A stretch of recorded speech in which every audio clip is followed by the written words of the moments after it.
por não estar vivendo o problema, você acaba, vamos dizer assim, não fazendo aquilo que gostaria de fazer. Às vezes queremos fazer, mas por não conhecer tão bem, então às vezes precisamos melhorar um pouco.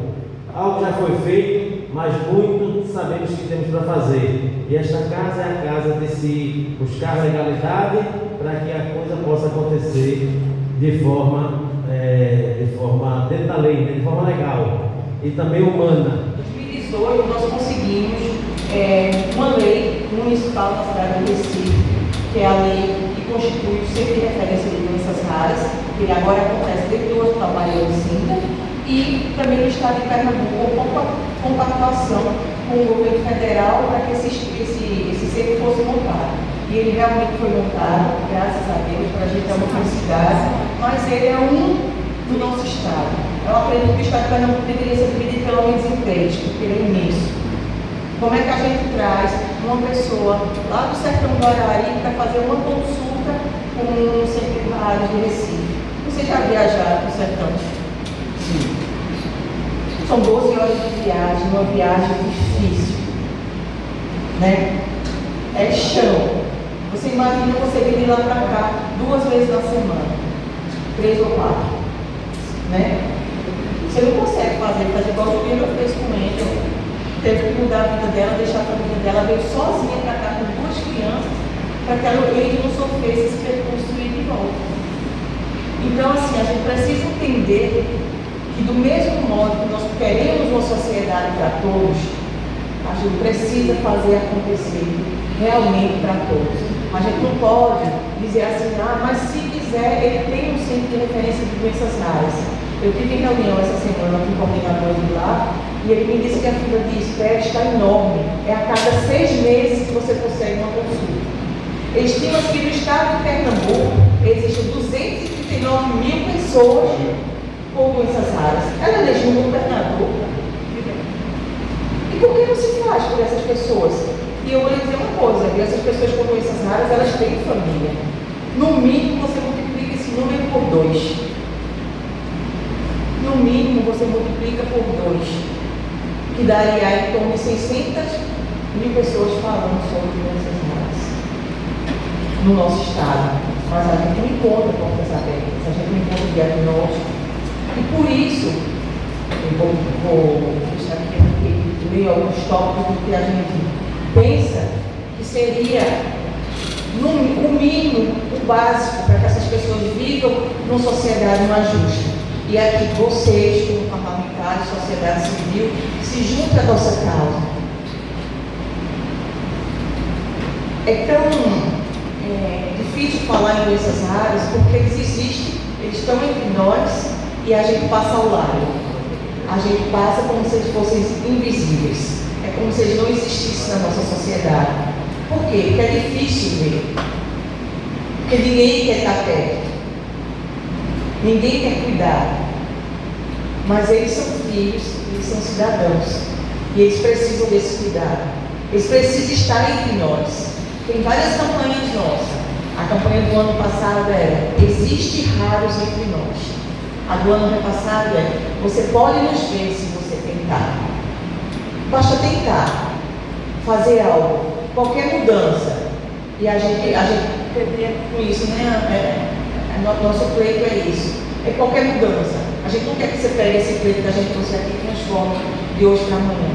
Mas a gente quer uma mudança. A gente quer enxergar uma atitude. A gente quer enxergar que a gente tem alguém que se importa conosco. Tem alguém que olha para nossas vidas. Porque é um mundo muito invisível.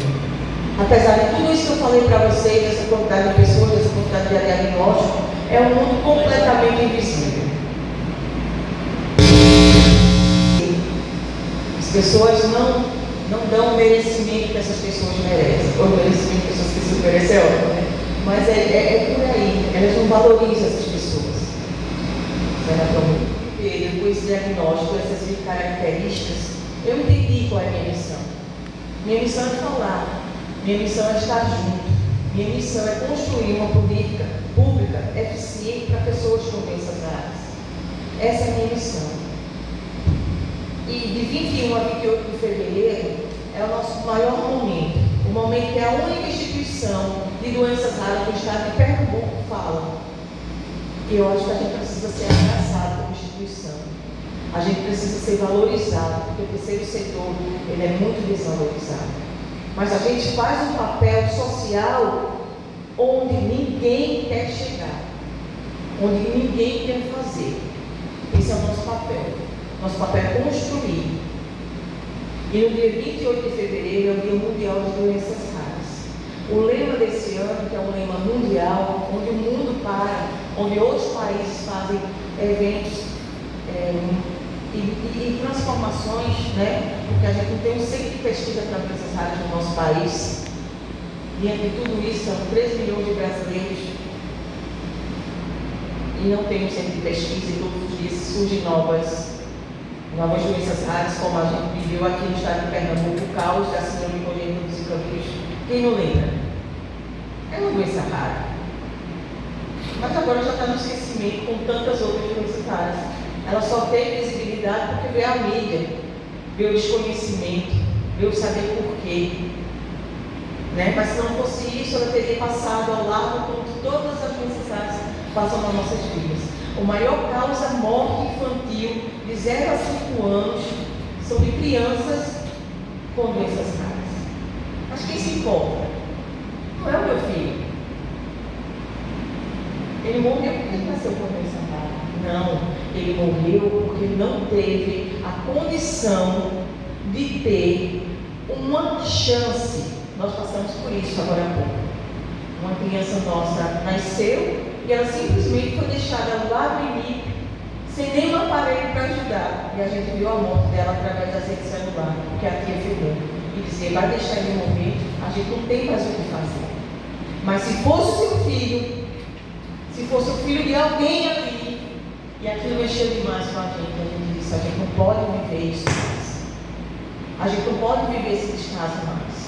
Nós estamos com uma criança com uma doença rara há 6 meses, por conta de um medicamento, a criança veio desfinhando, ela tem 8 anos. Uma criança ativa, uma criança que brinca, uma criança que corria, ela está há 6 meses junto com sua mãe. Ela do interior, a mãe não tem nem uma cesta básica para comer dentro do hospital, por conta de um medicamento que ela precisa tomar mês a mês, que custa R$16 mil o mês. Você limitar uma criança a ficar presa dentro de uma bomba porque o Estado quer te dar uma medicação e você não tem dinheiro para comprar, quanto vale a vida dessa criança? E se fosse seu filho? Valeria? Você faria alguma coisa? As nossas mãos estão presas para fazer alguma coisa, porque a gente não tem essa condição.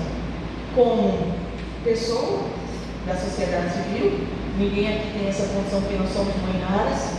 E quando você é uma mãe rara, ou uma família rara, como a gente se titula, 79% delas são abandonadas pelos seus maridos.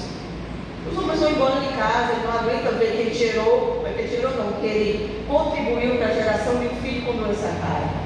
E 79% dessas mulheres simplesmente vivem só, abandonadas, sem uma rede de apoio. Eu sei que a gente está na maioria de homens aqui, mas a gente sabe que para criar uma criança, para ter uma família, a gente precisa de uma rede de apoio. A gente está aqui sem nenhuma criança na plateia. Porque aí ficou com alguém, com certeza alguém tem criança. Mas ela precisa de uma estrutura, ela precisa de uma escola, ela precisa de alguém que cuide, ela precisa da supervisão. Mas você sentenciar uma criança à morte por conta de uma medicação, R$16 mil, isso é muita injustiça e a gente não pode se calar. E eu peço que vocês também não se calem, que vocês estudem mais sobre doenças raras, como vocês podem ajudar, porque dinheiro nosso Brasil tem, recursos nós temos para investir, basta a gente canalizar para os canais certos. Por que não se faz? Por falta de conhecimento, talvez nunca ouviu falar, talvez eu não enxerguei, talvez eu não quis enxergar. Mas essa mãe que vive sozinha, numa sociedade, para cuidar dos seus filhos ou do seu filho com uma doença rara, ela enxerga e passa todos os dias por isso. E aí a gente fica dizendo assim, mas a grande maioria das mães da instituição AMAR são mães com vulnerabilidade social muito grande. alguns de extrema pobreza. Por quê? Você imagina que você construiu um relacionamento, você casou, você está junto, aí os dois trabalham. Isso aconteceu comigo e acontece comigo. Atualmente eu estou como coordenadora da Marcha Boatão e também estou como conselheira municipal da pessoa com deficiência. E sou mãe de Felipe Rafael, uma criança com 8 anos, com diagnóstico do autismo e hiperatividade.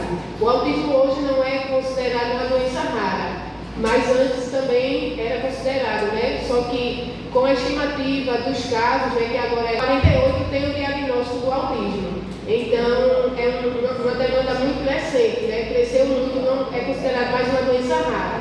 E hoje eu trouxe aqui para vocês, né, o pleito das demandas, de algumas demandas e necessidades que nós temos, não só no nosso município, mas no nosso estado e em todo o Brasil, para que todos venham conhecer as dificuldades enfrentadas e que, sabendo das situações que as famílias com doenças raras enfrentam, a gente possa fazer algo, né? Os parlamentares, as instituições, nós como sociedade civil.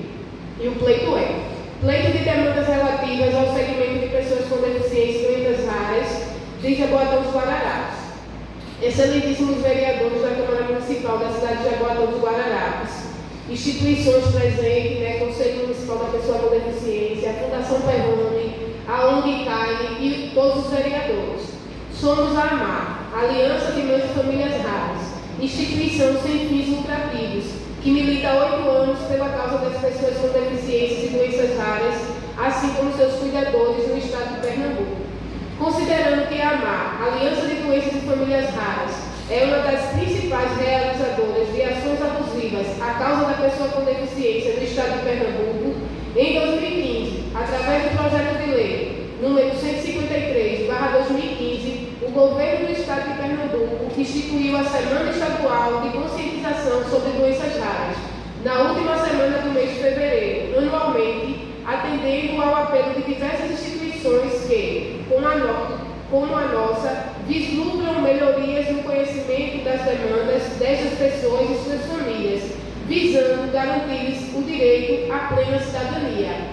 E eu vou passar para vocês algumas dificuldades, né, que são passadas por famílias e que nós vamos trazer aqui para que o plenário, todos que estão aqui, fiquem cientes e que, se assim possível, a gente possa trazer melhorias para cada situação dessa.